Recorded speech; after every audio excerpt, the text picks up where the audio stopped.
ngaji ilmu sama ulama dulu itu ora paham ora iso. Mau dites. Imam Syafi'i itu ngaji Imam Malik itu dites. Maca muwatta sik disinaoni sik lagi ngaji Imam Malik. Terus dites. Sufyan Ats-Tsauri nate ngetes Imam Syafi'i ngene. Cara kowe mesti gagal. Tes-tesane ngeten. Ada Sufyan Ats-Tsauri, ada Sufyan bin Uyainah. Ini ulama-ulama seniornya Imam Syafi'i. Ya Syafi'i nanya lo ya jangkar karena lebih senior. Ma maknal hadis la tuharrikut tayra utawa atiron la tuharriku at-tayra min wakanatiha. Sebagian riwayat min makin natiha. Manuk iku aja mbok obahno sangka kurungane.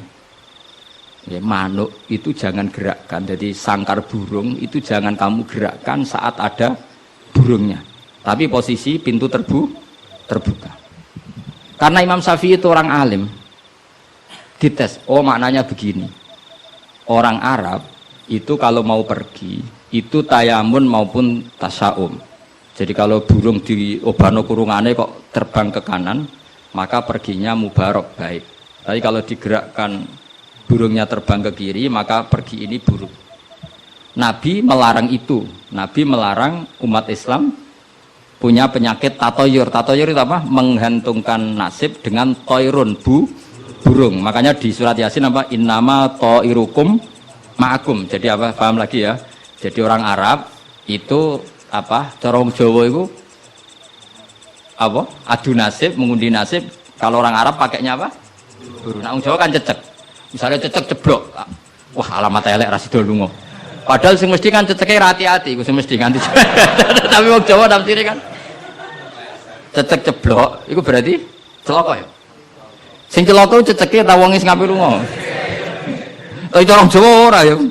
Ngape lunga ana cecek jeblok gak sido jare alamat apes.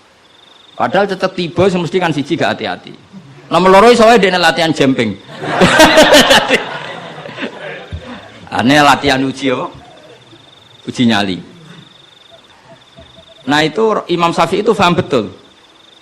Adatul Arab itu kalau mau pergi itu menggerakkan sangkar burung yang ada burungnya, kemudian kalau terbang kanan alamat baik, kalau kiri alamat buruk. Nah, Rasulullah itu melarang itu. Makanya terus ngendikan la tuharrikut tayra min makin nadiha.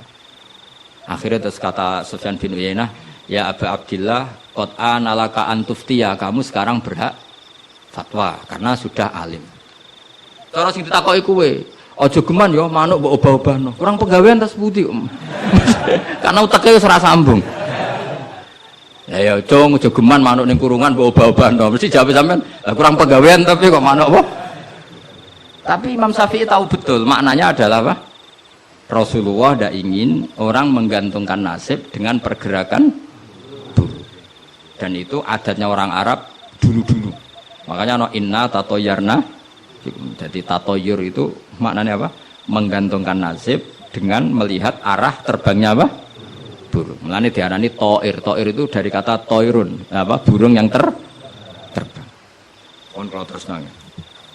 Jadi kalau sampean tanya kenapa ini dipelajari Hadori, Safari, Laili, Nahari, Saifi, Sitai dengan otoritas seperti itu, maka kemungkinan ulama salah itu kecil karena detail. Jadi misalnya gini, Rasulullah itu suka dahar daging. Ya sudah, kita tafsirkan hanya ada momen di mana Rasulullah itu suka dahar daging. Rasulullah itu sering lapar, ya maksudnya ada momen yang Nabi itu milih lapar. Rasulullah itu suka dahar, ya ada momen yang Nabi itu suka dahar. Tanpa itu nanti makna hadis itu kacau semua. Apa? Kacau semua. Karena makna hadis itu otoritasnya itu terserah kita. Maksudnya terserah kita gimana? Misalnya begini, awas rungokno, awas sekali salah setengah kafir. Pasti kafir swasta, bukan kafir tenan. Nggak, coba misalnya begini, enggak ini saya bedai. Wis akang alillah sekali alhamdulillah. Ittaqu waha, kena makna nih, coba enggak jawab saja. Ittaqu wadiya sira kabeh. Takutlah sama Allah. Dengan cara apa coba? Wah, aku mbek Allah wedi terus kabeh melayu menghindari Allah. Tapi lafadz yang sama dipakai ittaqun nisa, takutlah sama perempuan, sama istri. Serius, wis takut ora usah dikongkon, wis takut. Ada lagi misalnya nyuwun sewu ittaqul hayyah, kamu takutlah ular. Ittaqul faqra, takutlah sama kefakiran. Sama-sama kalimatnya takut, tapi tetap proporsional sesuai makna yang terkait. Ittaqullaha bitaat, takwalah Allah dengan melakukan taat. Justru takwa kepada Allah itu kita harus menuju Allah. Ya saya ulang lagi ya. Takwa kepada Allah itu justru harus menuju Allah. Lafaz itu akan proporsional sesuai konteksnya. Dan ini para pendengar harus tahu. Misalnya saya ulang lagi ya. Ittaqullaha, takutlah kepada Allah. Apa artinya kita menghindari Allah? Kalau kamu takut ular, takut perempuan cantik, kena fitnahnya harus menghindar. Kalau takut Allah, kalau menghindar kan malah salah. Makanya di Quran ada ayat gimana? Wa dzannu alla malja'a minallahi illa ilaih. Ada 3 sahabat yang melakukan kesalahan, yaitu takhalluf anil jihad. Beliau terlambat mengikuti perang Tabuk. Singkat cerita dineng Kanjeng Nabi sampai 50 hari. Semua sahabat diperintahkan Nabi jangan omongi dia. Hujron dineng. Sehingga ketika dineng itu mereka sudah selesai hidupnya. Ini disebut wa alas salasatil ladzina khulifu hatta idza daqat alaihimul ardu bima rahubat wa dhannu, saat terusnya itu sampai wa dhannu alla malja'a minallah illa ilaihi. Ketika dineng Nabi, dineng sahabat, wah entek urip. Bareng ngrasa entek uripe terus beliau iktikaf di masjid, bahkan menyancangkan diri, mengikatkan diri di tiang masjid. Dan dia berjanji semua hartanya diamalkan, semua hidupnya diibadahkan, dan dia mengira sudahlah saya tidak bisa lari dari Allah kecuali menuju Allah itu sendiri. Jadi unik kan, takut Allah itu artinya apa? Justru harus mendekat. Kamu takut kiai, semua kiai kita hormati, kita hormat sama Mbak Arwani, Mbah Mun, hormat sama Mbah Hasyim Asy'ari. Tapi hormat kita, takut kita malah kalau ada kiai ngaji kita mendekat. Tapi kalau takut ular kubra harus lari. Nah, sama-sama kalimatnya takut. Nah, bayangkan kalau makna di Quran seperti ini tidak oleh ahlinya, betapa salahnya. Sama-sama kalimatnya takut. Nah, tapi dengan banyak pengetahuan yang musalsal ila Rasulillah sallallahu alaihi wasallam, kita tahu proporsi ittaqun nisa kayak apa, ittaqullah kayak apa, ittaqul hayah kayak apa. Cinta juga gitu, cinta kepada Allah kayak apa, cinta kepada Rasul kayak apa, cinta kepada perempuan kayak apa, cinta pada teman kayak apa. Semuanya redaksinya juga hub, mahabbah. Tapi orang akan proporsional. Makanya ulama itu kalau ngendikan lafadz yang sama itu ditafsiri beda-beda. Misalnya gini, yang paling terkenal. Nak kira atau krungu ya kebangetan. Innallaha wa malaikatahu yusholluna 'alan nabi. Wassalat minallah ar-rahmah wa minal malaikah istighfar wa minal adami tadarruun wa du'aun. Coba, Allah itu kan di atas Rasulullah Muhammad. Apapun hebatnya Kanjeng Nabi kan di bawah Allah. Berarti Allah di atas Kanjeng Nabi. Maka ketika ada ayat gini, innallaha saat temennya Allah Ta'ala yusolli misalnya, maca sholawat sapa Allah. Mosok macane sholawat Allah muni ngene, Allahumma sholli ala Muhammad. Lho Allah dhewe kok muni Allahumma terus piye kan gitu. Paham nggih? Tentu redaksine Allah ya usolli ala Muhammad. Saya menambahkan rahmat kepada, ya langsung jadi usolli ala Muhammad azidu alaihi rahmatan. Saya menambahkan dia tak kasih rahmat. Wa minal malaikati istighfarun, ketika seorang malaikat disebut membaca sholawat kepada Nabi, artinya malaikat memohon kepada Allah supaya menambahkan sholawat atau istighfar. Nah kita ini kan wong sombong. Kita semua ini nak wong sombong, nak ndongakno Kanjeng Nabi, wong kowe dhewe nasib ora jelas kok ndongakno wong sing jelas. Ya demen diguyu malaikat. Ya Allah, tolong ya Rasulullah itu jenengan sakit ini nak ora bahaya kafir.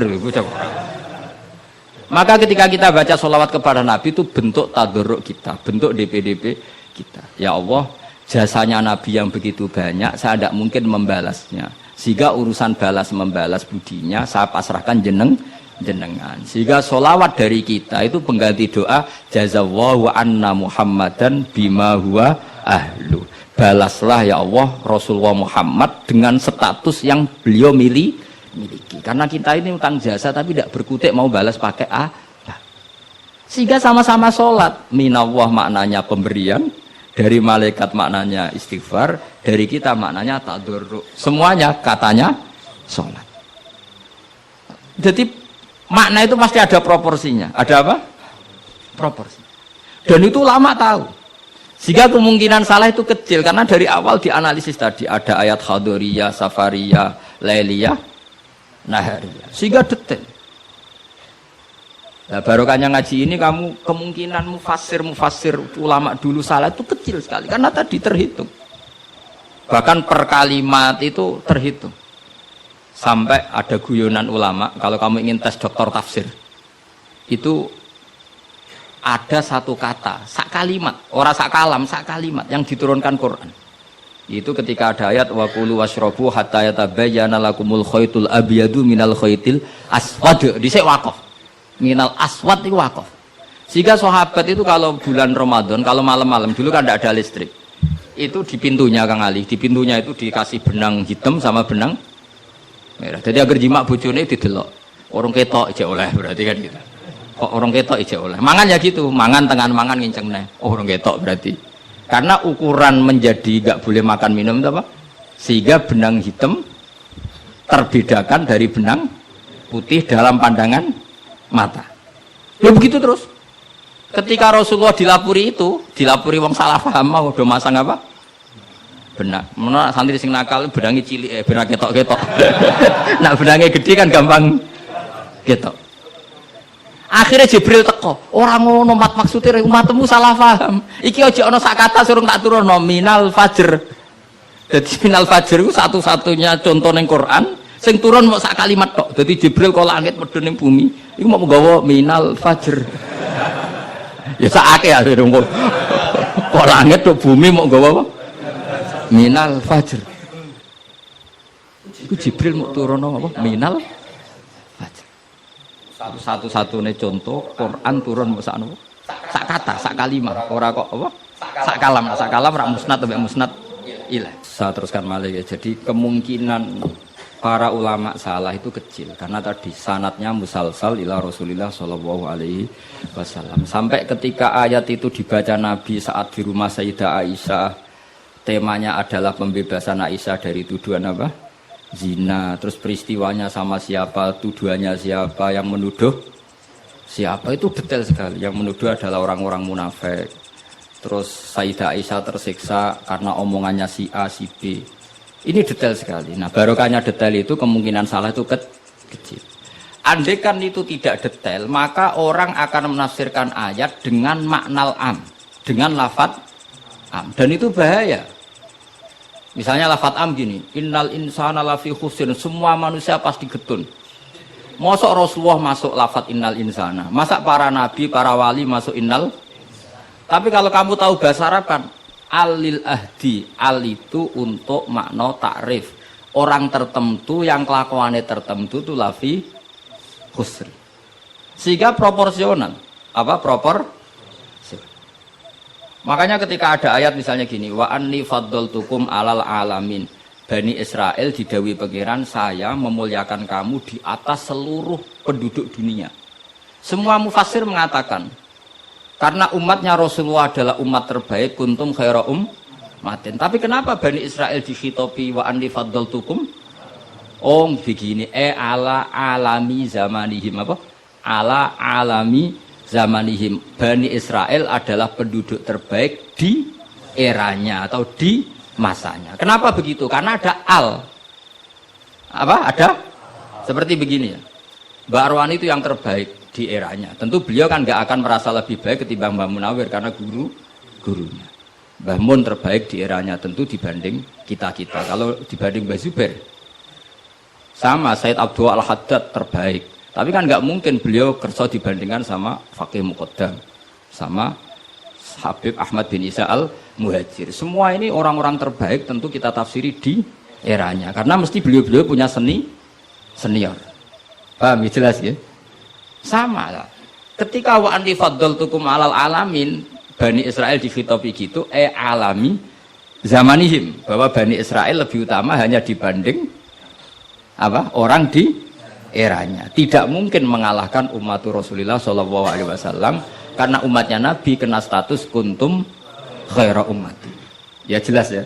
Jadi, nah, siapa yang tahu proporsional ini? Lagi-lagi ulama. Jadi ini penting, ulama ini penting. Sama ketika Rasulullah itu nyuwun sewu Ya mau berteman orang-orang kafir. Itu ulama yang tahu. Bertemannya apa?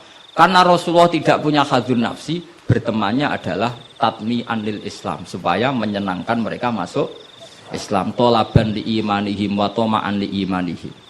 Nak sing akrab sampean, paling untuk servis sih. Gak butuh Islami, butuh duit. Kan nanti terserah. Sama-sama dohire itu mau berteman, tapi kan beda orang soleh sama ndak. Aku bolak-balik nyontono gampang kasus wong itu. Ana wong soleh ngekeki dhuwit rondo ayu. Wis pikirane nulung. Tapi nak wong dolim ngekeki dhuwit mesti pesen, mbok pesen apa ora tahu. Jadi sama, perilakunya sama-sama memberi. Tapi orang soleh sama orang fasik selalu beda. Makanya Allah nak ngendikan itu sederhana dan ini sangat sederhana tapi sangat dalam. Qul hal yastawil ladzina ya'lamuna wal ladzina la ya'lamun. Afaman kana mu'minan kaman kana fasiqo. Sama. Ya coba kiai sama orang fasik ya ramah ya lomo. Enak menawa gelem dadi apik. Antar wong fasik ya sayang ya lomo ben kena dadi anak buah ben gelem ngedaro narkoba. Lomane padha pemberiannya sama. Sing kiai memberi ben orang ini jadi baik, sing bandar narkoba memberi ben gelem dadi anak buah. Memberinya sama. Perhatiannya yang beda apa? Niatnya, karena tidak akan sama. Afamangka mu'minang kamangkana fasiko. Lah saya ingin Quran itu dibaca seperti ini sehingga kualitas maknanya terjaga. Karena bawa koyok kue terus diterjemah, apakah orang mukmin sama dengan orang fasik? Jawab tidak. Itu bangunnya apa ujian masuk madrasah aliyah. Bocah orang karu-karuan paham itu. Jadi sing detail ya ngaji Quran sing detail. Jadi afamangka mu'minang kamangkana fasiko. Makanya Rasulullah nanti ngendikan dan hadis ini saya pegang betul. Jangan geman salah faham sama orang soleh yang alim karena motifnya pasti kebenar meskipun dohirnya salah. Terus Nabi ceritakan habrun min ahbari Bani Israel, dulu itu ada orang alim dari Bani Israel. Itu orang soleh sekali, alim sekali. Tapi ketika beliau sedekah itu dikasihkan sama maling. Fatahat dasar nas, orang geger, orang alim sedekah mbek maling. Kemarin Kang Ali santri radikai malah maling. Kontroversi belum selesai, hari kedua dikekno lonte, dikekno wong nakal. Geger meneh. Ini orang alim kok malah ngamal ning lonte. Geger. Geger belum selesai hari ketiga, dikekno wong sugih. Jadi 3 hari itu keliru terus. Tapi beliau orang alim, orang ini dipuji Nabi. Kata beliau begini, wong nganti dadi lonte, wak kepen golek duit. Jadi wingi ku tak kei, nduk kowe wak dadi lonte golek duit iki tak kei tapi ora usah dadi lonte. Fala Allah antas ta'ifa, saya memberi itu supaya dia enggak jadi nakal. Beda enggak ambek wong fasik sing ngekei duit. Ayo beda to ora? Terus yo pesantren. Terus copet itu dikasih, ditanya.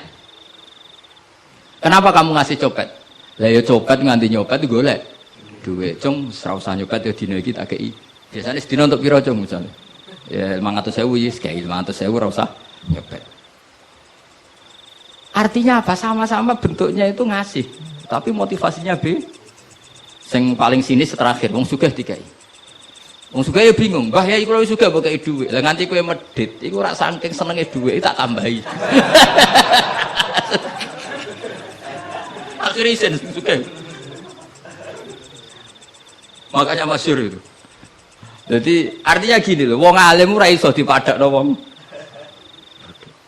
Makanya ketika Rasulullah SAW berteman dengan Nasara Najron, sampai Nasara Najron sowan ke Nabi konsultasi tentang agama. Terus bagian riwayat Nabi menghormati mereka. Itu beda dengan kita. Kita seperti itu nggak boleh niru-niru amat karena konteksnya beda. Kekuatan kita, iman kita dengan Nabi itu beda. Tapi tetap ini menjadi hukum. Siapapun boleh menganalisis sesuai fahamnya masing-masing. Tapi tetap beda. Saya ulang lagi tetap beda. Karena tadi, misalnya ada orang alim, soleh, terus senengannya mulang rodo-rodo ayu. Ya kita harus sesuatu. Paling banter, songko bodoh jadi pinter.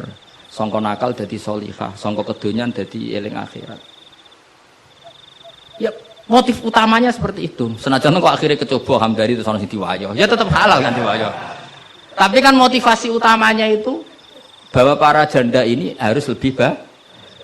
Makanya nih gue dibak nih manakib Nenggone tiba berjanji wayamsi ma'al armalati, di antara sifatnya Nabi itu mau mengajarkan beberapa janda. Karena mereka kasihan.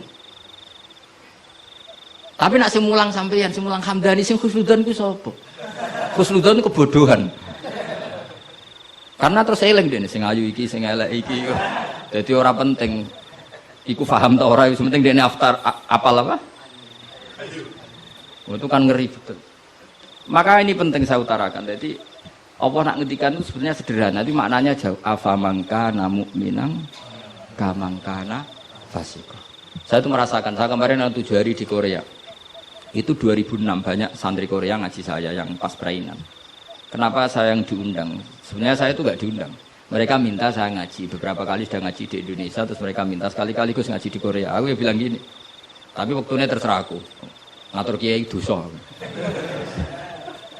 Nggih Gus, pokoke terserah jenengan. Mereka mintanya 1 bulan di Ramadan. Bangunnya pondokku kan tutup. Kiai sewa kira. 1 bulan Ramadan bisa. Akhirnya saya minta seminggu saja. Uniknya pas setelah saya di Korea. Tahun 2006 tukang Ali Imran itu mereka ngaji saya di Jogja. Delalah saya pas nerangkan ayat ya ayyuhalladzina amanu alaikum anfusakum la yadurrukum man dhalla idza tadaitum. Wahai orang-orang yang beriman, jaga diri kamu secara baik-baik. Setelah kamu menjaga kebaikan kamu, setelah kamu menjaga iman kamu, setelah kamu menjaga konsisten istiqomah kamu, la yadurrukum man dhalla idza tadaitum. Orang sekeliling kamu sesat enggak masalah. Kamu hidup di Jakarta enggak masalah, di Hong Kong enggak masalah, di Thailand enggak masalah. Yang penting kesalahan kamu terjaga. Itu mereka terinspirasi. Itu satu-satunya ayat Gus yang menjadi kita nyaman hidup di Korea. Ustadz-ustadz di sana merasa nyaman. Enggak apa-apa kita dikepung orang ateis, dikepung orang macam-macam. La yadurrukum man dhalla idza tadaitum. Akhirnya dikenang. Nasihat saya itu dikenang. Akhirnya mereka sepakat ngundang saya semua guru-guru terus saya ijazahi itu. Ya sudah, Korea itu bumi ateis. Bumi di sini tuh nangis semua karena lama enggak dipakai sujud. Padahal lakal hamdu mil'us samawati wa mil'ul ardi, bahwa memuji Allah itu harus memenuhi langit dan memenuhi bumi. Nanti kalau orang Korea enggak ada orang Indonesia, bumi ana sing lodang. Jadi didelok malaikat kok dhuwur, ini kok lodang karena enggak ada yang sujud. Tapi baru kayak dikepung TKI 49.000. Dan itu separuh lebih sholat. Sholatnya keren pisan, kadang ning Thailand, kadang ning gone. Karena kalau pas kerja itu waktu sholat disamakan waktu jeda 5 menit ke kamar mandi. Jadi rata-rata sholatnya itu pas di kamar mandi. Lucunya kalau mereka sedang baik nawani gini, apa tak belikan patung juga? Karena pernah ada orang TKI sholat itu dincengin ngisor gitu. Mereka aneh, ada sembahyang kok tanpa patung. Karena tahunya mereka ya namanya sembahyang pakai patung. Jadi betapa mereka nggak kenal sekali sama Islam. Dan itu pertama kenal barokahnya orang-orang Indonesia. 49.000. Nah sekarang udah bikin masjid, udah apa, terus ada yang ngontrak masjid. Jadi masjid itu unik. Kadang lantai 1 gereja, lantai 2 bar, lantai 3 masjid. Jadi saya pernah ngaji beb itu mau ke masjid ngelewati gereja dulu. Jadi masjid gambarnya salib. Karena yang di bawah itu gereja. Lewat situ. Lantai 2 bar. Bar itu lantai 3 masjid. Kadang balikannya masjid dulu, bar. Jadi ya nguji iman betul. Teman saya ada yang cerita, saya pernah Gus mau ke masjid, lantai 2 bar sudah masuk setengah. Ke masjid apa di sini aja ya?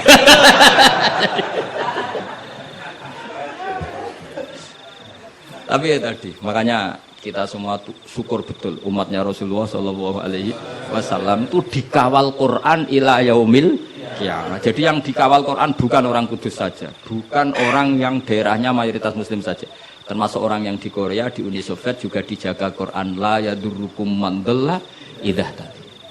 Saya punya dokumennya ya, orang-orang Rusia Kang Ali ketika Uni Soviet itu mengkooptasi 100 tahun. Itu orang-orang Islam turunan Uzbek, turunan Syria, turunan Arab. Itu kalau ngajarkan tauhid itu di basement, di bawah tanah. Karena mereka dipaksa menjadi komunis. Tapi Allah itu maha kuat. Allah huwal qawi, Allah itu zat yang kuat, gak terkalahkan. Mereka selalu ngajar anak-anaknya di bawah tanah untuk ngajarkan tauhid. Dan doa mereka didengar Allah. Akhirnya Uni Soviet hancur menjadi negara persemakmuran. Tapi sekali menjadi negara persemakmuran langsung menjadi negara Islam. Yaitu ceknya Uzbek Tajikistan. Laukanu khina kufrihim tidak belajar Islam maka tidak bisa mendirikan negara Islam. Tapi karena mereka ketika dikooptasi Uni Soviet tetap belajar Islam. Sehingga pertama merdeka langsung negara Islam. Andai kan mereka sudah meninggalkan Islam secara pelajaran maka tidak bisa mendirikan negara Islam. Tapi mereka ketika dikooptasi tetap belajar Islam meskipun sembunyi.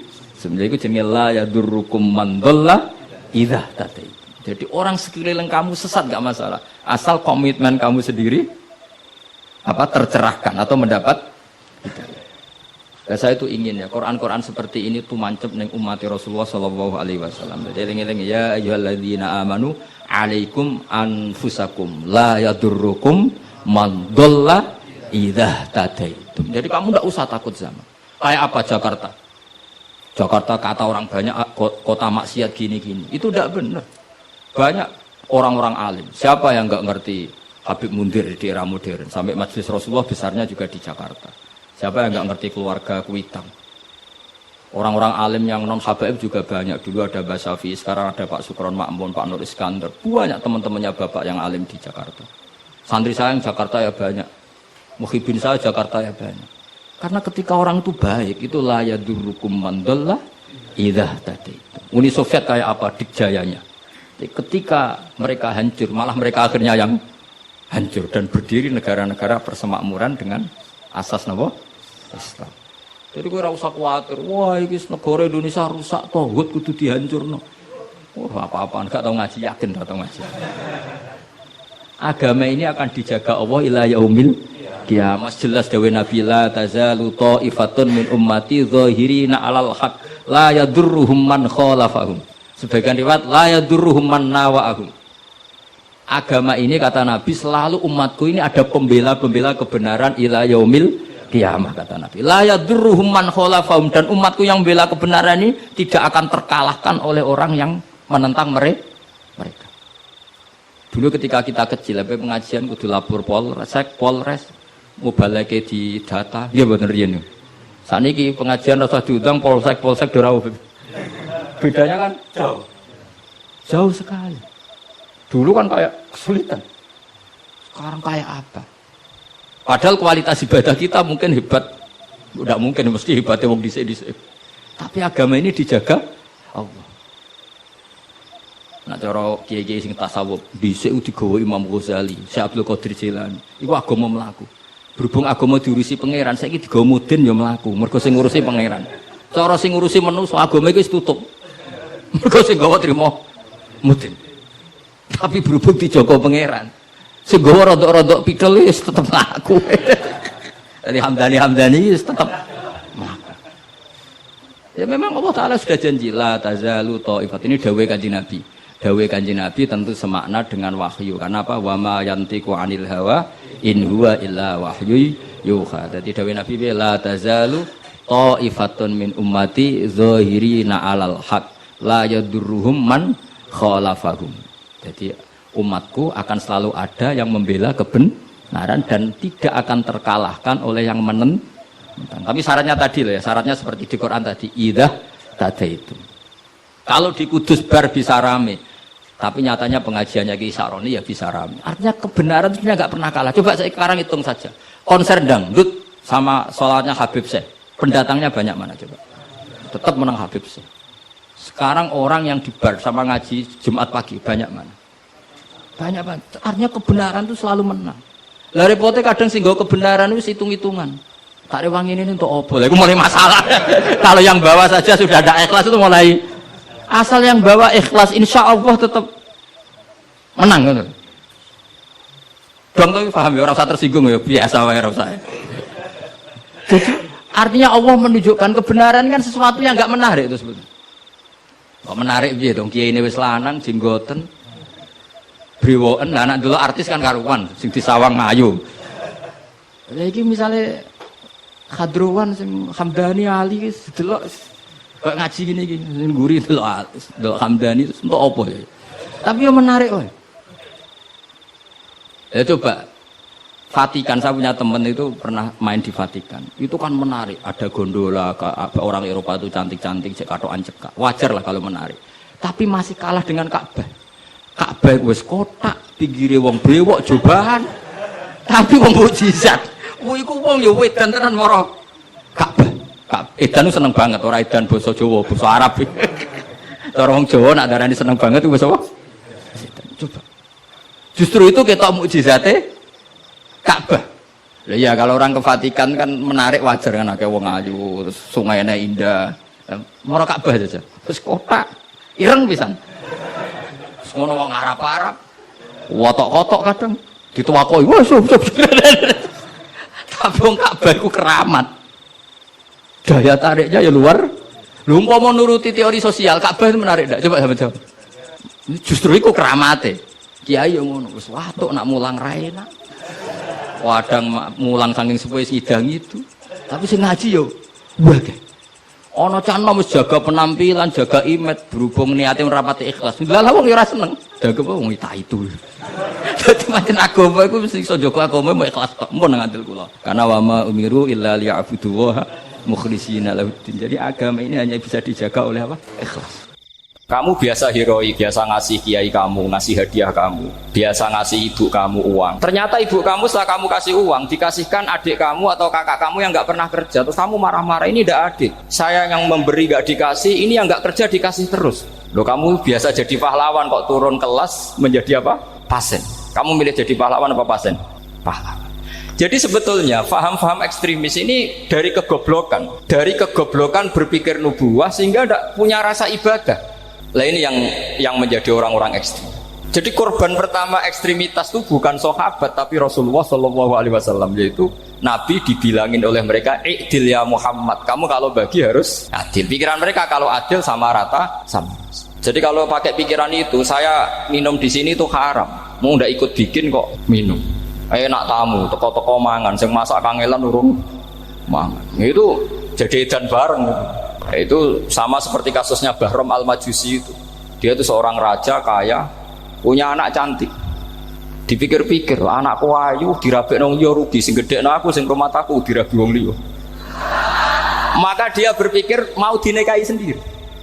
Jadi pikiran-pikirannya Bahram itu seperti itu. Walhasil akhirnya Bahram itu menikahi anaknya sendiri. Masyhur itu dalam cerita. Jadi ceritanya itu ada seorang wali tidur di Masjid Haram sama Rasulullah, ditemuin gitu. Terus kata Rasulullah, salam saya untuk Bahram Al-Majusi. Ternyata dicari-cari nggak ada Bahram lain kecuali Bahram yang berdua, bahkan anaknya sendiri mau dinikahi. Ya cara berpikir karena seperti itu. Kalau kita berbuat banyak harus dapat. Itu bahaya. Bahaya sekali karena kalau dalam teori beragama itu al-yadul ulya khairum minal yadis sufla. Kalau biasa ngasih ya ngasih saja, itu heroik. Itu bagus. Jangan biasa ngasih sekarang bermental apa? Pas. Makanya saya itu kalau ngajar di pondok yang dulu pernah saya belajar di situ atau yang pernah sepuh itu, dikasih itu bingung.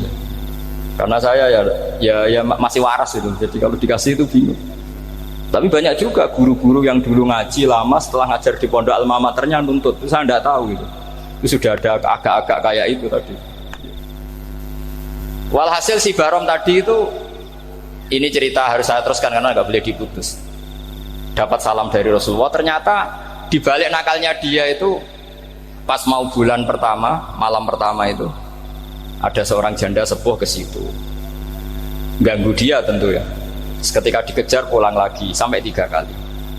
Dia tanya, kenapa bu kamu begitu? Katanya, saya ini anak-anak saya kelaparan. Kalau saya pulang anak-anak saya nangis minta makan. Saya ingin minta Anda. Tapi setelah saya ingat Anda ini majusi, saya mukmin, saya mukminah, saya pulang. Ya sudah bu, kamu di rumah saja. Nanti saya kirimi makan. Dikirimi sendiri, padahal dia seorang raja, orang kaya.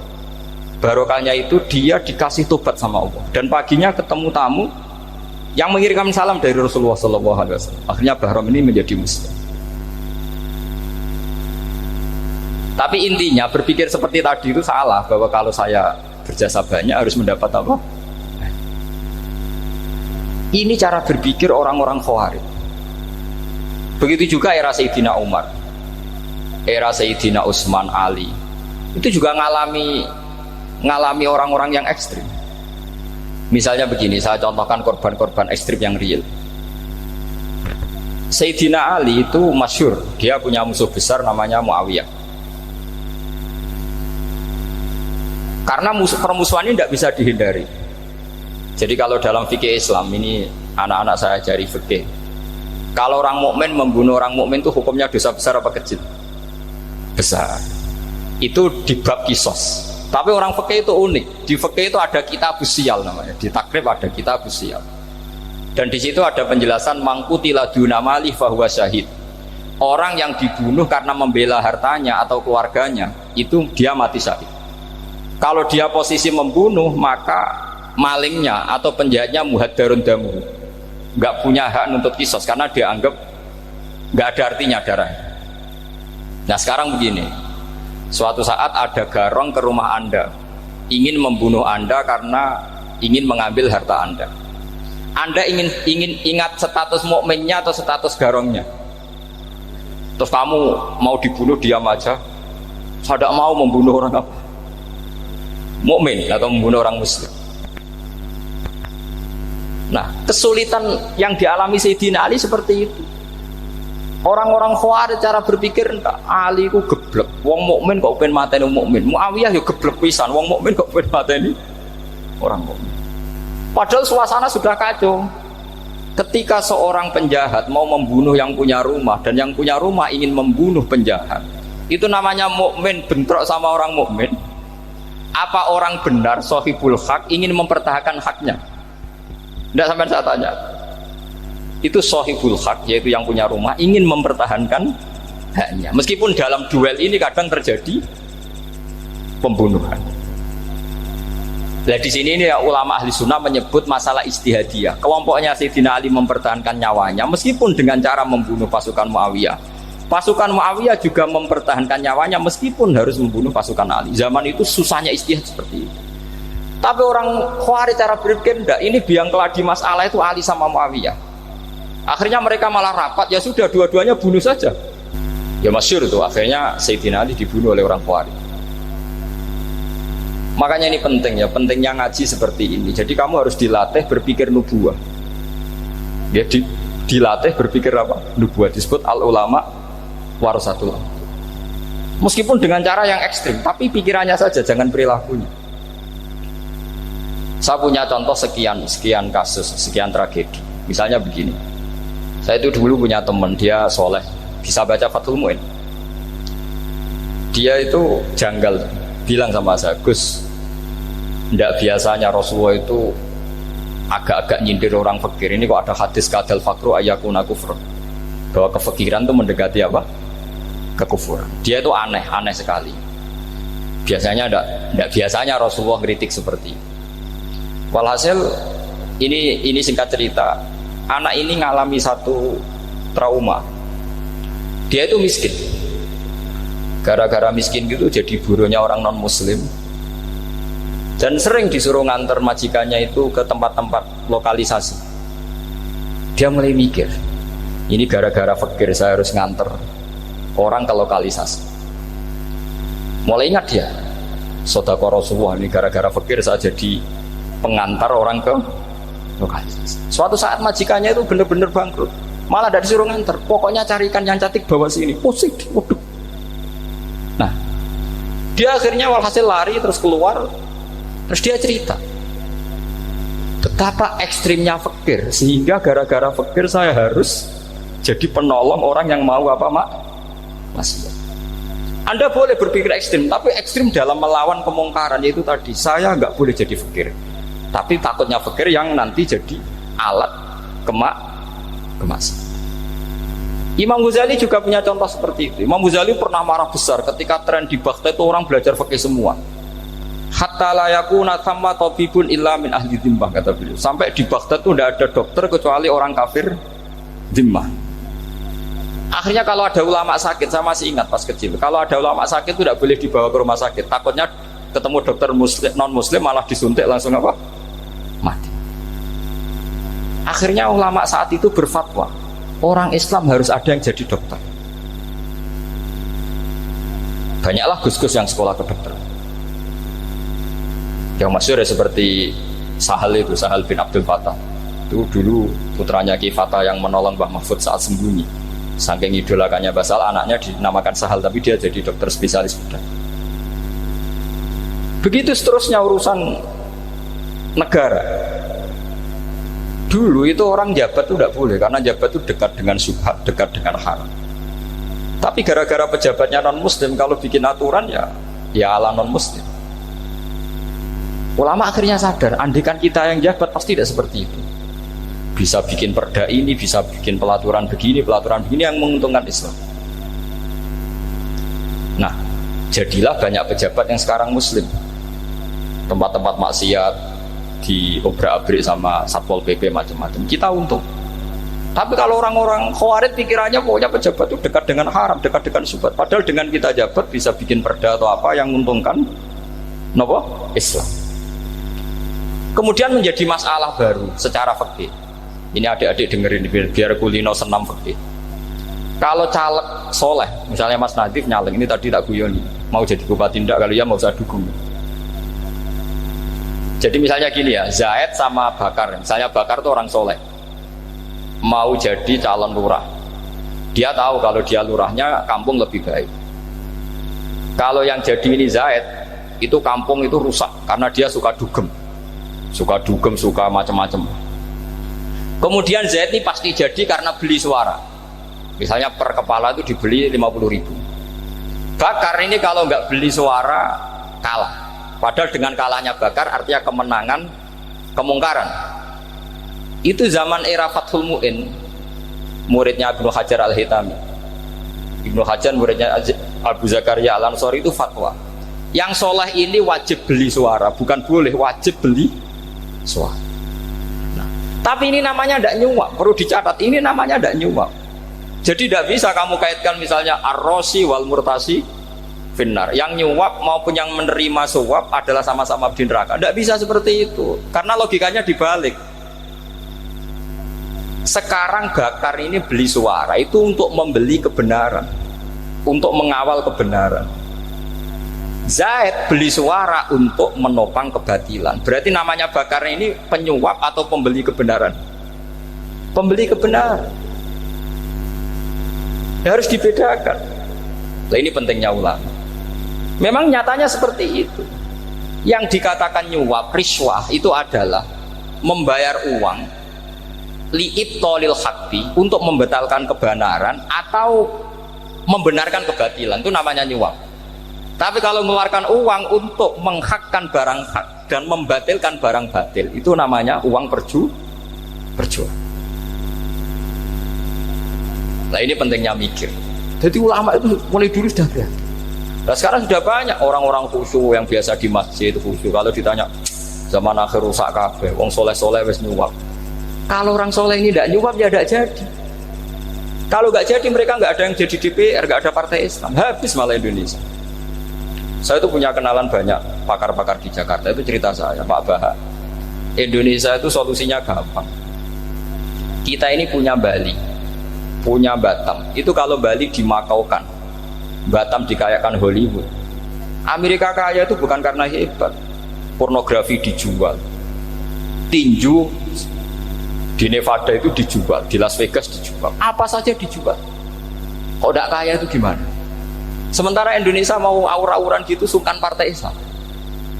Sebenarnya Indonesia gampang, kalau ingin kaya Bali itu dikayakan Hollywood atau dikalahkan Makau jadi kota judi, Batam dijadikan kaya Las Vegas. Itu transaksinya pasti triliunan. Orang kamane wong muda dijual, judi dijual, orang tinju dijual. Tapi gara-gara ada partai Islam, nyari rumus solusi ekonomi itu yang tidak seperti itu. Akhirnya kangelan. Ya, akhirnya rapati suka. Tapi barokah, tetap barokah partai apa? Islam. Yang menangnya caleg-calegnya rata-rata ya beli. Kalau tidak beli habis. Saya bukan menghalalkan nyuap, tidak. Kalau nyuap tetap haram ila yaumil qiyamah. Tapi kalau suratul masalah seperti ini kamu mengatakan suap, itu beda. Ini suratul masalah yang tidak ada kaitannya dengan suap. Asal lawannya batil ya, kecuali lawannya sama-sama hak. Dua calon di kampung itu soleh sama soleh. Ini yang soleh bayar nggak boleh karena siapapun yang jadi soleh itu nggak boleh. Makanya kalau cari musuh yang dolim biar halal ya. Iya, saya pernah ditanya seorang dosen, Gus, saya ini kalau baca sejarah perang Badar atau perang Uhud, yang saya tidak terima itu satu. Kenapa setiap ghanimah harta orang kafir dan istrinya orang kafir kok disita orang Islam, dan yang perempuan jadi amat, kemudian juga digauli orang Islam, yang hartanya orang kafir juga jadi asetnya orang Islam, kok kayak garong. Dia tanya seperti itu sama saya. Terus saya jawab, kalau sampean ada garong dan kemudian bawa senpi, senjata api, kemudian garong Anda, penjahat Anda lumpuhkan, ya senpi itu harus Anda kembalikan. Monggo penjahat ini kagungan jenengan beto wangsul, karena ada milik Anda, harus dikembalikan. Wah, tidak bisa Bapak, kalau saya kembalikan pasti dipakai jahat lagi, dipakai kriminal lagi. Ya sama, kalau asetnya orang kafir dikembalikan ke orang kafir akan menjadi aset kekafiran lagi untuk menghancurkan kita. Nah, perempuan juga sama. Perempuan itu alat produksi. Jika perempuan tadi dikembalikan ke orang kafir, maka kamu menolong populasi orang kafir. Ya seperti itu. Paham ya? Makanya disita dalam perang loh ya, tapi dalam perang yang legal. Nah itulah kenapa amat halal. Makanya di Quran itu illa ala azwajihim aw ma malakat aiman. Paling enggak itu masih ada ulama atau pemikir atau ustadz siapa saja yang bisa memahami logika apa? Islam. Nanti kalau ulama ini sudah meninggal, orang akan mencibir Islam dengan cara mengatakan Islam itu jahat, yaitu menyita hartanya orang kafir dan istrinya orang kafir setiap kali terjadi perang. Karena pemikiran ini pasti sama-sama kutubnya, sama-sama ekstrim. Jadi ini penting saya katakan. Makanya masyhur itu perdebatan Sayyidina Ali dan Muawiyah. Ini saya kutip sedikit. Ini ya sama-sama berpikir ekstrim, tapi ekstrim yang baik. Walhasil dalam satu kerja bakti di Masjid Kuba, itu ada sahabat namanya Ammar. Ini di depan umum, ini penting. Kalau dalam ilmu hadis di depan umum ini penting karena nanti menjadi mutawatir. Beda dengan hadis yang Nabi ngendikan sama 1-2 sahabat, namanya hadis ahadi. Di depan umum Nabi guyon gini sama Ammar, ya Ammar waihak taktuluka alfiatul baghiyah. Ammar, kamu ini nasib kamu itu agak sial. Karena nanti yang membunuh kamu itu kelompok yang tidak benar. Alfiatul baghiyah itu kelompok yang tidak benar. Itu disaksikan sekian sahabat. Walhasil suatu saat Ammar ini ikut perang dan ikut pasukannya Ali dan terbunuh oleh pasukannya Muawiyah. Seneng Ali. Walhasil Ammar ditemuin sama Ali.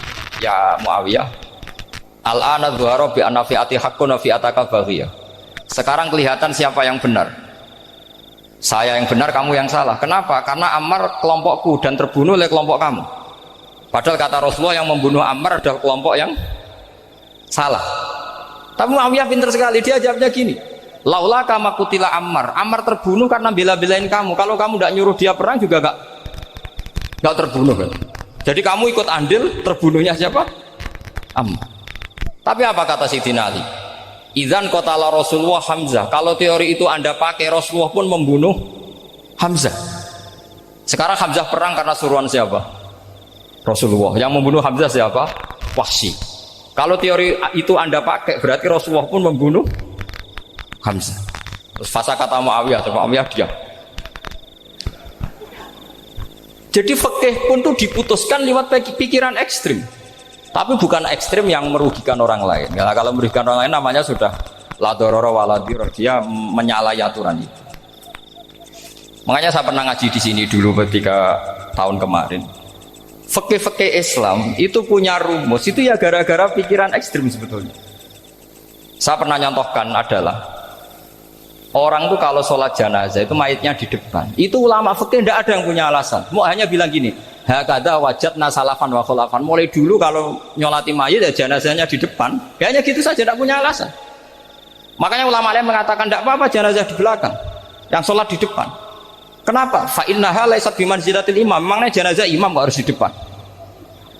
Itu ya tidak ada yang bisa bantah. Bagaimana mungkin harus di depan? Oh, enggak imam kok harus. Yang harus di depan itu imam. Jenazah itu imam apa enggak? Enggak. Terus alasan kedua sholat ghaib. Kalau ada orang mati di Surabaya, Mas Nadib di sini, sholat ghaib boleh enggak? Boleh. Jenazahnya di depan apa belakang?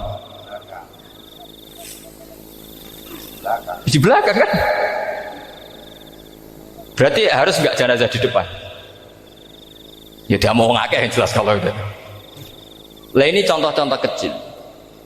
Nah orang Khawarij itu orang yang paling tidak mau menerima otak-atik seperti itu. Akhirnya jadi goblok bareng tadi. Ya makanya Rasulullah pun jadi korbannya Khawarij. Muhammad kamu harus adil. Karena pikiran mereka adil itu yang memberi banyak ya dapat banyak. Kalau pikiran nubuah tidak seperti itu. Kalau yang biasa memberi, biasa heroik, biasa baik ya biar tetap biasa memberi. Jangan dilatih jadi apa? Pasien. Ini mungkin adik-adik juga agak keberatan, tapi harus dilatih. Makanya saya itu jadi kiai itu ya mulai kecil anaknya kiai, putu kiai, saya itu yang mulang tuh senang. Saya tidak pernah terlintas dikasih santri atau dihormati ya enggak. Mungkin sampai mati agak terlintas. Ya pikiran saya sederhana. Biasa mulang pahlawan malah sekarang pasien itu malah kayak cemen, kayak turun kelas gitu. Jadi saya terus ya enggak kepikiran sama sekali. Loh kalau saya minta sama Allah karena itu atasan saya. Makanya ada ulama yang ekstrim gini, ini kisah nyata. Ada ulama alim datang ke seorang raja. Rajanya ini soleh padahal. Ternyata pas raja itu berdoa, ya Allah saya kasih ini. Padahal ulama tadi itu mau mengajukan proposal, mau minta apa gitu. Terus dia pulang ketika ditanya, Pak Kiai kenapa pulang? Ternyata raja itu minta zat yang sama yang saya mintai. Kalau raja saja masih minta, ngapain saya minta raja? Saya akan minta zat yang dimintai raja. Terus pulang dia.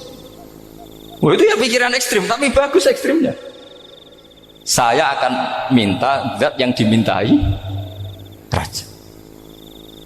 Kalau sampean kan enggak, uteke saya les, sholat dinteni, tetap jalo. Oh, orang mikir seperti itu. Memang salah didik, salah itu tadi. Nah, ini harus dilatih. Masyhur itu ketika Nabi pas Fathu Makkah itu, orang-orang Ansor komentari Nabi gini, ketika Nabi sangat happy di Mekah, sangat enjoy di Mekah, kata orang-orang Ansor, amar rojul fa'adroka durok fatun fi ahli wa ulfatun fi asyiroti. Namanya orang pasti happy kalau di kampung halaman. Jangan-jangan Rasulullah itu nanti hidup di Mekah lagi, karena Mekah sudah dikuasai orang Islam. Beliau pasti kangen sama keluarga, sama Mekah. Tapi ya sama, ketika Rasulullah mulai ngasih itu, orang-orang Quraisy dikasih banyak, orang Ansor juga pikirannya seperti itu. Baru orang Ansor dilatih pikiran nubuwah, yaitu tadi mereka itu dapat kambing, dapat sapi terus pulang. Kamu mendapat saya, milih mana? Milih Rasulullah Shallallahu Alaihi Wasallam. Sekarang kamu saya balik. Kamu punya kiai, kamu bisa memberi hadiah, memberi beliau. Suatu saat kiai Anda ini kaya raya, terus sering ngasih orang-orang yang nggak pernah berjasa. Kamu nggak pernah dikasih. Itu kalau pakai pikiran Khawarij, kiai ini salah karena ngasih orang yang tidak berjasa. Tapi kalau kamu pakai pikiran nubuah, enggak. Alhamdulillah saya tetap istiqomah memberi kiai itu, dan alhamdulillah nggak dibales. Semoga balasannya di akhirat. Ya sudah seperti itu. Kalau pakai pikiran gengsi tadi seperti itu. Masa biasa memberi sekarang posisi diberi, saya rak turun kelas. Jadi sebetulnya pikiran ekstrim itu boleh, tapi untuk yang seperti ini bukan ekstrim yang tadi. Makanya ini disebut al-hujjat. Al-hujjat itu satu logika yang bisa mematahkan asumsi awal. Ini saya harap santri-santri matolek putra maupun putri berpikir seperti ini, sehingga sama. Jadi misalnya sekarang dibalik, kalau ada orang NTT yang masih non muslim, itu orang kafir yang harus dibunuh atau orang kafir yang harus didakwai. Mesti pikirannya itu, kalau Nabi itu ya semua yang didakwai Nabi dulu orang kafir. Nah ketika Nabi di Mekah itu pertama ketemu orang kafir itu dibunuh atau didakwai? Didakwai. Ya berarti pilihan sekarang ya didakwai bukan dibunuh. Nah soal perang itu perang itu beda dengan membunuh. Ada janjinya, ada macam-macamnya, terus nggak ada solusi, itu baru ada perang. Jadi kalau sudah dibalik-balik gitu, makanya kata ulama-ulama Khawarij itu pasti salah. Pasti salahnya adalah kalau orang tidak benar ya dibenarkan, bukan dibunuh. Kalau setiap orang kafir dibunuh, Nabi kapan jadi nabinya? Karena orang kafir habis. Jadi metode bil hikmati ada, mau'izatul hasanah ada, karena orang kafirnya sudah apa? Mati. Terus pertanyaan kedua, kalau Nabi harus ekstrim ngapain? Yang ngawal Jibril, halnya Israel lebih efektif.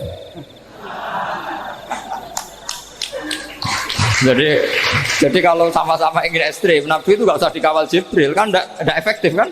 Harusnya yang ngawal itu siapa? Israel. Kan nggak repot kan?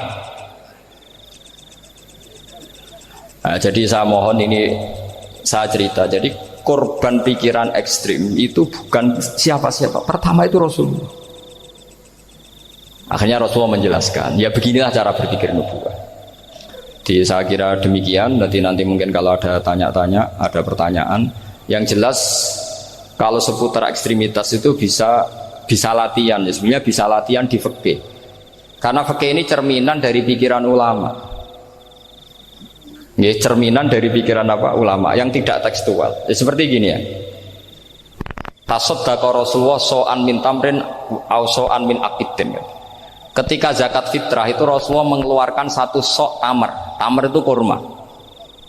Kalau menurut tekstual berarti zakat fitrah harus pakai kurma. Tapi semua ulama sedunia mengatakan kuti ahlil balad. Artinya dalam konteks Indonesia ya pakai apa? Beras. Berarti kata tamar diganti kot. Diganti apa? Kot. Jadi orang itu jangan diajak goblok bareng. Masa Nabi ngendikan tamar harus apa? Tamar. Makanya saya pernah debat. Pak Nabi itu cingkrang. Kenapa orang-orang itu rata-rata tidak cingkrang? Saya bilang, Nabi itu hidupnya di Mekah. Kenapa Anda hidup di Indonesia? Iya, Nabi itu hidupnya di Mekah. Terus saya tanya lagi, Nabi itu hafal Quran, kamu udah hafal? Saya hafal Quran. Kalau cingkrang gampang, karek ngetok kata saya. Ya, kalau ada sunnah Rasul, Nabi hafal Quran enggak? Hafal kan? Berarti kalau ikut sunnah Rasul, hafal Quran. Jangan cingkrak tok, ya hafal apa? Ya sama poligami juga gitu yang tadi diceritakan Mas Natif itu. Nabi itu poligami setelah Khadijah meninggal. Apa mereka mau nunggu istri pertama meninggal? Kalau ingin persis loh. Kalau ingin persis nunggu istri pertama meninggal. Ah iya. Nggak mau juga kan? Ya biasa saja lah. Pokoknya yang dihalalkan syariat ya kita bilang halal, yang diharamkan kita bilang apa? Nggak usah sok suci si sunnah Rasul. Saya punya banyak cerita. Abu Bakar itu dulu sering menghindari sunnah Rasul. Dulu Rasulullah itu kalau ada orang minta ya dikasih. Ketika era Abu Bakar bikin Baitul Mal. Ketika ditanya ini zaman Rasulullah tidak ada. Kata Abu Bakar, huwa Rasulullah. Beliau itu Rasulullah. Mau nggak di-manage ya negara tertib. Umar bikin pasukan itu diangkat negara. Kalau dulu zaman Nabi yang ikut perang bahaya, yang tidak perang namanya munafik. Era Umar tidak, militer itu ditunjuk. Ya digaji pakai Diwanul Murtaziqah. Ketika ditanya kenapa tidak kayak Rasulullah, huwa Rasulullah, mau tidak tertib pun tetap negara stabil. Karena ada karismanya. Jadi kadang-kadang dalam banyak hal itu kita malah tidak boleh persis Rasulullah karena kadang banyak khususiyah. Yaitu contoh yang paling masyhur di fikih ya kayak Nabi itu nikah 9 itu khususiyah. Dalam strategi juga sama. Dalam strategi memanage negara juga sama. Banyak sahabat yang punya ide yang zaman Nabi itu tidak ada. Ketika ditanya, kenapa tidak persis Nabi? Katanya, huwa Rasulullah. Ya Rasulullah itu meskipun seperti itu, meskipun tidak tertib secara rasional, tetap dikawal wahyu. Makanya negara baik-baik saja. Kalau saya ini hanya Abu Bakar, kalau tidak ya repot. Umar ya sama, bikin Diwanul Murtaziqah. Utsman juga sama, di-manage negara. Sayyidina Ali juga di-manage. Kalau Nabi tidak. Tapi tidak apa-apa, karena ada karisma. Sama tak cerita nih, masalah zakat yang masyhur. Orang paling bakhil sekalipun, paling kikir sekalipun itu zaman Rasulullah bayar zakat. Karena pikirannya setelah zakat dikasihkan, Rasulullah mendoakan.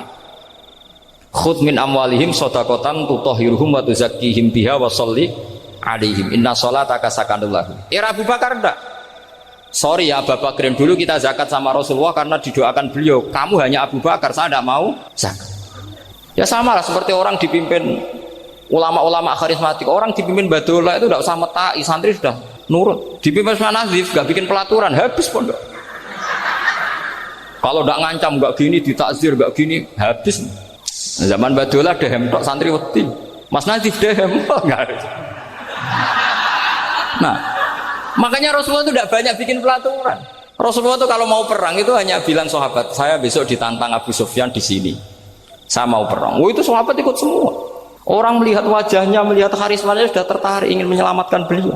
Kita tidak akan ridho Rasulullah keluar sendiri. Kalau Abu Bakar ya enggak. Pertama Abu Bakar pidato sudah sopan. Saya memimpin kamu. Ini qad wulitu walastu bi khairikum. Saya ini memimpin kamu, tapi bukan berarti saya yang terbaik. Jika saya benar maka dukunglah. Kalau salah ingatkan. Itu pertama orang-orang bilang apa? Fawwah la uqiman nakabisef. Nanti kalau Anda salah tak ingatkan pakai pedang. Ya karena hanya Abu Bakar bukan Rasul. Jika diaturlah ini ada militer, ada pengawal, ada Baitul Mal. Era Umar lebih modern lagi, ada Diwanul Murtazikoh, ada macam-macam. Ya Rasulullah nggak ada. Nah sekarang orang sidik-sidik muni sunnah Rasul, padahal ada sunnah Rasul yang khasnya Rasulullah sebagai nubuwah. Ya, khasnya Rasulullah sebagai apa? Nubuwah. Coba Nabi itu istrinya 9, semuanya cerita tentang tahajudnya Nabi, witirnya Nabi. Apa kira-kira Mas Nadif kalau punya istri 4 ceritanya tentang tahajudnya Mas Nadif? Kan enggak. Nah, jadi saya mohon, sebetulnya pikiran-pikiran ekstrim itu karena enggak mau belajar.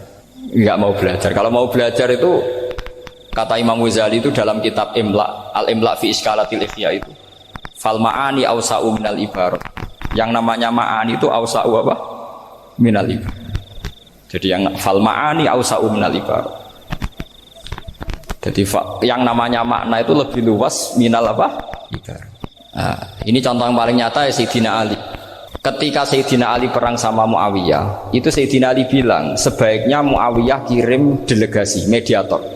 Saya juga kirim mediator. Terus orang-orang Khawarij karena tadi tekstual. Mahadha ya Ali. Ini apa ya Ali? Lam yujad fi kitabillah. Aturan mediator itu tidak ada di Quran. Bahwa kalau kita perang harus ada mediator itu tidak ada. Terus Sayyidina Ali baca ayat wa in khiftum shiqaqa bainihima fab'atsu hakaman min ahli wa hakaman min ahliya. Jika lelaki dan perempuan, suami istri terjadi shiqaq, terjadi konflik, maka suami kirim satu mediator, yang pihak perempuan juga kirim mediator. Terus Sayyidina Ali ngendikan wa amru Muhammad a'zamu min amri rajulin wa imra'atin. Urusan umat Muhammad lebih serius ketimbang urusan hanya sekedar suami dan istri. Maka kita butuh hakam, butuh mediator. Baru 4.000 orang Khawarij tobat mengikuti pikirannya Sayyidina Ali yang tidak tekstual. Sama seperti zaman Rasulullah. Ketika Rasulullah mau perang Badar, saya ini mau perang Badar kata Rasulullah. Musuh saya itu 1.000 lebih. Kalian hanya 313. Apa kita teruskan? Itu sahabat langsung bilang gini, saya itu hafal teksnya. Idzan la naqulu laka kama qalat banu Israil fathab anta wa rabbuka faqatila inna hahuna qa'idun walakin idhab anta faqatila inna ma'akum muqatilun. Ini kelihatan sekali bahwa para sahabat sudah ada tekstual. Orang-orang Bani Israel ketika melihat Musa katanya sakti dan orang dekat Allah, itu cara berpikir orang Bani Israel gini. Walhasil ada perintah supaya Musa itu merangi kaum Jabarin. Orang Jabarin ini gagah-gagah, pikirannya orang Bani Israel. Musa kami itu sakti dekat Allah, ya sudahlah sama Allah saja sana, tak tunggu di rumah kabarnya. Itu kan sama dengan santri semedit, roh kiai ini suga, kiai aku suga, serasa tak pikir kan seperti itu. Ya sama seperti itu. Nabi ku kekasih Allah, mesti perang menang, serasa tak ewangi mesti menang. Fadhab anta wa rabbuka faqatila inna hahuna qa'idun. Ya sudah kamu berangkat saja sama Tuhan, tak tunggu di rumah. Tapi apa kata para sahabat Ansor ketika Nabi minta supaya mereka dukung di perang Badar? Langsung bilang, idzan la naqulu laka kama qalat banu Israil. Kita tidak akan bermental kayak Bani Israil. Ini tekstual apa enggak? Mereka punya mafhum, punya pikiran. Cara Mas Nadi punya kreatif. Bahwa ini mental yang bejat, kita tidak akan meniru seperti itu. Itu sahabat. Jadi dulu sahabat itu makna di Quran juga ada tekstual. Jadi bisa memahami. Nah sekarang orang memaksa semuanya harus tekstual. Ya meskipun tadi jangan terlalu liar terus menjadi liberal. Tapi saya tidak tahu kalau contohnya Mas Nadif tadi pakai kondom, sistem kondom tidak tahu. Itu pikirannya Jil apa Mas Nadif tidak tahu saya. Itu tidak tahu. Kok sampai sembeling itu saya tidak tahu. Kok lagi juga kalau tidak bisa nyontohkan yang di luar itu, saya itu ya tidak tahu. Mulai dulu ilmunya seperti itu terus ya tidak tahu lagi. Jadi mulai dulu zaman Nabi pun itu sudah ada pikiran-pikiran seperti itu. Jadi tekstual atau harfiah itu ya enggak. Nyatanya sahabat langsung bilang idzan la naqulu laka kama qalat banu apa Isra. Assalamualaikum warahmatullahi wabarakatuh.